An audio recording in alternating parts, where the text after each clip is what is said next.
پیارے حبیب محمد کریم صلی اللہ علیہ وسلم نے سیدنا علی سے کہا تھا کوئی ایک شخص تیرے پیغام کو سن کر راہ ہدایت کا راہی بن گیا، تیرے لیے سرخ قیمتی اونٹوں سے زیادہ قیمتی ہے۔ یہ ہے کرنے والے کام کہ آپ توحید کی طرف لوگوں کو لے کر آئے، جو پیشان یہ قبروں پہ جھکی ہیں ان کو اللہ کے سامنے جھکائیں،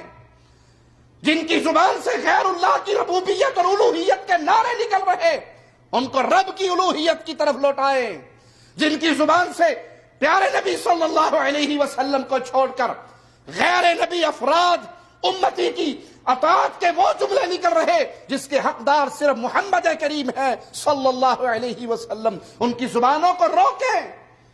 کہ پیارے نبی کا حق صرف پیارے نبی کا ہے، وہ کسی اور کو نہیں مل سکتا۔ اس اطاعت کے معاملے کے اندر پیارے رسول صلی اللہ علیہ وسلم کا کوئی پارٹنر نہیں بن سکتا کہ جس طرح نبی نے فرمایا آپ کے فرمانا آخری جملہ ہے، اسی طرح فلاں حضرت نے فرمایا اس کا فرما دینا بھی ہمارے لیے کافی ہے، ہمارے لیے کافی آخری بات فائنل اتھارٹی صرف محمد الرسول اللہ ہے صلی اللہ علیہ وسلم۔